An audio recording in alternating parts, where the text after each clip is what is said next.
Next point is advantages and limitations. Okay, human resource accounting वैसे हमने देखा कि उसकी नेसेसिटी क्यों है, उसके ऑब्जेक्टिव्स क्या क्या है। ओके, बट ये सब करने के बाद उससे बेनिफिट्स क्या मिलेगा कंपनी को, और या तो उसकी लिमिटेशंस क्या क्या है। ओके, डिसएडवांटेज क्या क्या है। तो सबसे पहले तो काफ़ी सारे उसके एडवांटेजेस है। सबसे पहला एडवांटेज की information to management. Okay, management को कोई भी इंफॉर्मेशन कलेक्ट करनी हो regards human resource. Okay, human resource के रिलेटेड कोई भी इंफॉर्मेशन हो, जैसे कि कॉस्ट या तो वैल्यू है ह्यूमन रिसोर्स की, तो उस टाइप की इंफॉर्मेशन वहाँ पर मैनेजमेंट को मिलेगी, और उससे उनको जो भी डिसीजंस लेने हो वो सब डिसीजंस लेने में आसानी होगी। ओके, सो फर्स्ट एडवांटेज है कि मैनेजमेंट को कोई भी डिसीजन लेने के लिए इंफॉर्मेशन प्रोवाइड करता है। कोई इन्वेस्टमेंट करना है तो इन्वेस्टमेंट से पहले भी अगर ह्यूमन रिसोर्स, वो हमने यहाँ भी देखा था। ओके, डेवलपमेंट करना हो या तो कोई investment, evaluate the return on investment. Okay, so उसके जो ऑब्जेक्ट्स थे वो रिपीट हो रहे एडवांटेजेस में, पर क्योंकि मेन ऑब्जेक्ट ये है कि ये अचीव करने के लिए हम लोग ह्यूमन रिसोर्स अकाउंटिंग मेंटेन करते हैं। तो अगर ये अचीव हो पाए तो वो सारे बेनिफिट्स में कन्वर्ट हो जाएंगे। ओके, सो एक इन्वेस्टमेंट रिलेटेड कोई भी इंफॉर्मेशन हो तो वो इन्फॉर्मेशन प्रोवाइड करने के लिए भी ह्यूमन रिसोर्स अकाउंटिंग ज़रूरी है। मैनेजरियल प्लानिंग एंड कंट्रोल के लिए मैनेजमेंट जब भी अपना वर्क स्टार्ट करेगा, मतलब कि कंपनी स्टार्ट होती है, तब प्रॉपर प्लानिंग के साथ वो लोग वर्क करते हैं। तो अगर कोई भी डिसीजंस लेने हो, प्लानिंग करना हो, कंट्रोल रखना हो असेट्स पे या तो जो डेवलपमेंट है, बट तो कोई प्लानिंग या कंट्रोल के लिए ह्यूमन रिसोर्स अकाउंटिंग भी उतना ही ज़रूरी है। जैसे बाकी सारे अकाउंटिंग के कॉन्सेप्ट ज़रूरी है, वैसे ह्यूमन रिसोर्स अकाउंटिंग भी ज़रूरी है। ओके, सो मैनेजमेंट को कोई भी डेवलपमेंट प्रोग्राम डिसाइड करना हो कि डेवलपमेंट के लिए कहाँ से हम लोग कैसे पूरा प्लानिंग करें या कहाँ कितना इन्वेस्ट करें, तो उसके लिए भी ह्यूमन रिसोर्स अकाउंटिंग ज़रूरी है। ओके, सो ये उसके बेनिफिट्स है। Capital budgeting process. Capital budgeting process मतलब कि अगर कहीं कैपिटल इन्वेस्ट किए तो वो इन्वेस्टमेंट के बाद रिटर्न कितना मिलेगा, वो भी ह्यूमन रिसोर्स अकाउंटिंग से बेनिफिट मिलता है। ओके, एंड मैनेजर्स को एनकरेज करने के लिए कि जितना ज़्यादा हो मैनेजर्स एफिशिएंटली वर्क करें और अपने वर्कर को भी उसी तरह से काम करवाए, अपने एम्प्लॉयज़ को उसी तरह से काम करवाए, तो मैनेजर्स को वो यहाँ पर एनकरेजमेंट मिलता है। ओके, क्योंकि उन्हें पता है कि हमें इतना बेनिफिट्स मिल रहा है, ये कंपनी में इतना फंड यूटिलाइज हो रहा है। ओके, सो फर्म हमारे लिए, कंपनी हमारे लिए वर्क कर रही है, तो हम भी कंपनी के लिए वर्क करें। तो इस टाइप का एक कॉन्सेप्ट यहाँ पर देखने को मिलेगा। Okay, so human resource accounting, ये सारे उसके बेनिफिट्स के अगर आप ये मेंटेन रखते हो तो इसमें से आपको इतने एडवांटेजेस मिलेंगे। पर सामने लिमिटेशंस भी कुछ है, क्योंकि ह्यूमन रिसोर्स अकाउंटिंग इंडिया में अभी तक डेवलपिंग स्टेज पे है। ओके, मतलब इतना डेवलप नहीं हुआ है अभी तक, सभी कंपनी ह्यूमन रिसोर्स अकाउंटिंग का कॉन्सेप्ट नहीं समझ पाई है, तो इसलिए कुछ लिमिटेशंस भी है। ओके, कि सबसे पहली लिमिटेशंस के मैनिपुलेटिंग एम्प्लॉय बिहेवियर। एम्प्लॉय का बिहेवियर जो है यहाँ पर चेंज हो सकता है, क्योंकि आप हर एक एम्प्लॉय की यहाँ पर कॉस्ट और वैल्यू दिखा रहे हैं। तो ऑब्वियस है कि जो दो एम्प्लॉयज़ है, अगर दोनों की वैल्यू आप डिफरेंट दिखा रहे हैं, ए एंड बी है, ए को आप 10,000 वैल्यू पे कर रहे हो, बी को 15,000 पे कर रहे हो, दोनों सेम पोस्ट पे है, पर हम लोग on the basis of experience या तो जो उनकी ऑनेस्टी है या तो उनकी जो वर्क की स्किल है उसके बेस पे उनको प्रोवाइड कर रहे हैं। बट यहाँ पर मैनिपुलेटिंग होने के चांसेस ज़्यादा है कि एक की वैल्यू ज़्यादा है, एक की वैल्यू कम है, तो इस टाइप के यहाँ पर चांसेस हो जाते हैं। Okay, negative effect on organisational climate, क्योंकि बेसिकली क्या होता है, हर एक एम्प्लॉय साथ में मिलकर काम करना है। अब एम्प्लॉय को ही एक दूसरे के साथ अच्छे से नहीं बिहेव करेंगे तो वहाँ पर क्या होगा, जो ऑर्गेनाइजेशन का पूरा क्लाइमेट है वो उस पर नेगेटिव इफेक्ट होगी। ओके, और सभी एम्प्लॉयज़ एक साथ मिलकर काम नहीं करेंगे, तो ये सारे पर मैनिपुलेशन या तो जो नेगेटिव इफेक्ट है वो होने के चांसेस यहाँ बढ़ जाते हैं, क्योंकि आप वैल्यू शो कर रहे हो, बैलेंस शीट में शो कर रहे हो, P&L में शो कर रहे हो, तो इसलिए ये ज़रूरी हो जाता है। ओके, तो हर एक एम्प्लॉय को यहाँ पर इक्वालिटी मिले उसका भी ध्यान रखना होता है, और स्किल बेस पे आप जो वैल्यू उनकी डिसाइड कर रहे हो तो प्रॉपर स्किल बेस पे ही होना चाहिए फिर, पर वहाँ पर कोई बायस नहीं होना चाहिए। तो इसलिए ये ज़रूरी है ह्यूमन रिसोर्स अकाउंटिंग में ये सब पॉइंट्स भी ध्यान रखना। Constant fear of opposition from trade union, trade union से यहाँ पर कई बार काफ़ी सारे अपोजिशन होते रहते हैं, क्योंकि आप उनको दिखा रहे कि हम लोग आपको कितना बेनिफिट्स दे रहे हैं। अगर वो बेनिफिट सिर्फ बुक में होगा तो वो नहीं चलेगा। फॉर एन एग्जाम्पल कि आपने वर्कर्स कंपनसेशन फंड बुक में लिखा है 1 लाख रुपीज़, पर फिर आप कोई वर्कर को कंपनसेट ही ना दो, प्रोवाइड ही ना करो, कोई क्लेम ही पास ना करो, तो वो ज़रूरी नहीं है। ओके, वो वहाँ पर क्या हो जाता है कि जो ट्रेड यूनियन है वो ट्रेड यूनियन अपोज करेगा कि आप सिर्फ दिखाने के लिए फ़ंड लिख रहे बट वो फंड को कहीं यूटिलाइज नहीं कर रहे। ओके, सो इस टाइप के फियर भी यहाँ हो जाते हैं ह्यूमन रिसोर्स अकाउंटिंग जब मेंटेन करते हो।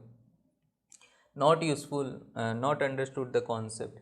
अभी हर एक जगह पर, हर एक कंट्री में सभी अकाउंटेंट या सभी फाइनेंशियल अकाउंटेंट जो भी है, बट वो पूरी तरह से ये कॉन्सेप्ट को नहीं समझ पाए। कई बार एक्सपर्ट्स भी है, तो एक्सपर्ट्स को भी यहाँ पर ह्यूमन रिसोर्स अकाउंटिंग का कॉन्सेप्ट क्लियर नहीं है। ओके, सो इसलिए ये सबसे पहले ज़रूरी है कि उसका कॉन्सेप्ट प्रॉपर डिटेल में उसे समझा जाए और फिर वो अकाउंटिंग को मेंटेन किया जाए। क्योंकि यहाँ ये भी ज़रूरी है कि एम्प्लॉयज़ को भी हमें समझाना होगा कि ये अकाउंटिंग हम लोग इसलिए मेंटेन कर रहे हैं। ओके, सो उस कॉन्सेप्ट एम्प्लॉय को भी क्लियर होना चाहिए, तब जाके आपको या तो आपकी फर्म को जो है वो बेनिफिट्स मिल पाएंगे। ओके, सो टैक्स लॉ, जो टैक्स लॉ है, do not recognise human as asset. So tax laws do not recognise human as assets, but अभी तक कोई भी टैक्स के रेगुलेशंस में, रेगुलर रूल्स में ह्यूमन बीइंग को एज असेट्स नहीं माना गया। बाकी सारी असेट्स हम लोग बुक में लिख रहे हैं, अकाउंटिंग बुक में, बैलेंस शीट में आप सभी असेट्स देखते हो, टेंजिबल, इंटेंजिबल, फिक्टिशियस, पर करंट असेट्स, ये सभी असेट्स हम लोग करते हैं। बट ह्यूमन बीइंग को कौन से क्राइटेरिया में रखा जाए, या तो ह्यूमन बीइंग बैलेंस शीट में लिखे कि ना लिखे, ये कॉन्सेप्ट, ये मतलब कि ये जो लॉ है वो अभी तक क्लियर नहीं है। ओके, सो टैक्स लॉ भी अलाउ नहीं करता अभी तक कि आप ह्यूमन बीइंग को एज एन एसेट्स दिखा सकते हैं। ओके, सो इसीलिए ये कॉन्सेप्ट अभी तक इंडिया में स्टार्ट नहीं हुआ है। नीड एडिशनल रिसर्च, अभी भी इसमें बहुत ज़रूरी है, क्योंकि अभी डेवलपिंग स्टेज पे इंडिया में उसे प्रॉपर पेरेल डेवलप करना है, उसके बाद ये कॉन्सेप्ट को आप यूटिलाइज कर सकते हैं। ओके, सो ये एडिशनल रिसर्च की भी ज़रूरी है।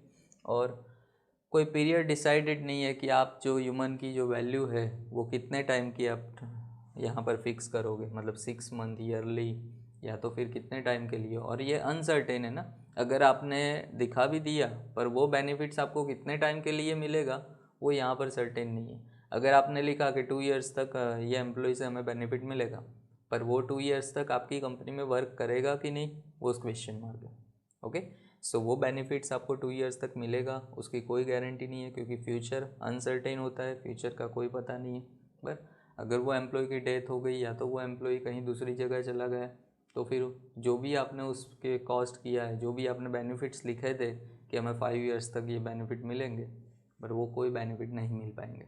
ओके, सो इसलिए ये पीरियड भी अनसर्टेन है, क्योंकि यहाँ फ्यूचर पे बेनिफिट्स डिसाइड है। ओके, सो इसलिए ये सारी लिमिटेशंस है।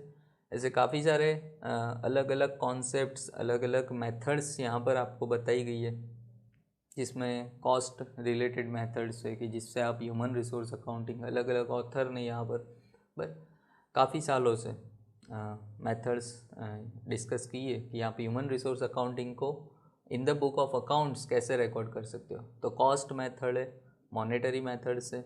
ओके, दूसरे भी अलग अलग अदर मॉनेटरी मेथड्स में आपको दी गई है, नॉन मॉनेटरी मेथड्स है, सरोगेट मेथड्स यहाँ पर दी गई।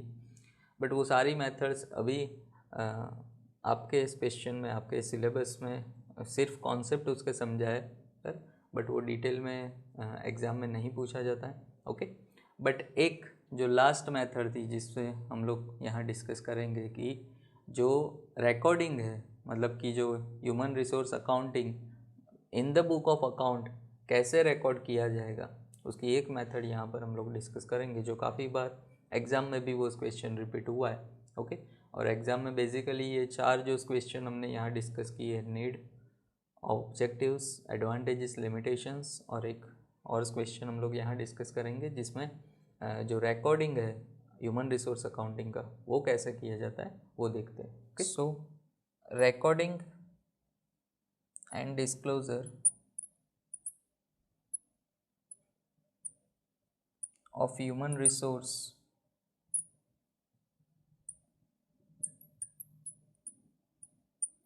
In financial statement. कि फाइनेंशियल स्टेटमेंट में उसे कैसे रिकॉर्ड किया जाता है। सो यहाँ पर दो कॉन्सेप्ट आपको बताए गए। एक जो कॉन्सेप्ट है वो ल्यू एंड स्कॉट्स का कॉन्सेप्ट है, कि जो कॉन्सेप्ट का नाम है present value future earning model. Okay, present value future earning model मतलब प्रेजेंट वैल्यू आप शो करेंगे बट फ्यूचर में उसका अर्निंग, फ्यूचर में उसका बेनिफिट्स मिलने वाला है। ये एक मॉडल जो है ल्यू एंड स्कॉट्स का, वो मोस्ट पॉपुलर मॉडल है, पर अकाउंटिंग में उसको ज़्यादा यूज़ किया जाता है, ह्यूमन रिसोर्स अकाउंटिंग में। ओके, सो एक मॉडल। दूसरा दास गुप्ता का है एक मॉडल है। दास गुप्ता ने एक ह्यूमन रिसोर्स अकाउंटिंग को आप कैसे फाइनेंशियल स्टेटमेंट में शो कर सकते हैं उसके बारे में थोड़ा डिस्कशन किया है। पर कि यहाँ बताया गया है दास गुप्ता ने कि ह्यूमन रिसोर्स को आप बैलेंस शीट में assets as well as liability दोनों साइड शो कर सकते हैं। ओके, असेट साइड उसे दो तरह से हम लोग लिख सकते हैं, दो असेट्स में। असेट्स को दो पार्ट में यहाँ डिवाइड किया है, एक value of individual and value of firms investment.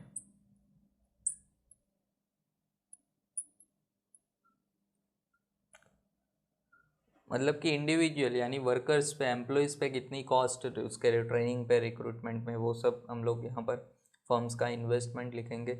और जो इंडिविजुअल्स मतलब जितना इन्वेस्ट किया है पर उससे बेनिफिट्स क्या मिलेगा, वो बेनिफिट्स यहाँ पर असेट्स में मतलब इन्वेस्टमेंट, ओके, वो शो करेंगे दो पार्ट में डिवाइड करके। वैल्यू ऑफ इंडिविजुअल मतलब वर्कर्स पे कितना और सामने फर्म ने कितना इन्वेस्ट किया है। ओके, यहाँ बेनिफिट्स लिखे जाएंगे कि इन फ्यूचर इतना बेनिफिट्स कंपनी को मिल सकता है। और यहाँ फर्म ने जो इन्वेस्ट किया है ट्रेनिंग पे, कॉस्ट की हो या तो उनके प्रमोशन में जो कॉस्ट की हो, ओके, तो वो सारी यहाँ पर असेट साइड हम लोग लिख सकते हैं। दूसरा जो लायबिलिटी साइड है, लायबिलिटी साइड यहाँ शो किया जाएगा उसे ह्यूमन असेट कैपिटल के हेड में। ओके,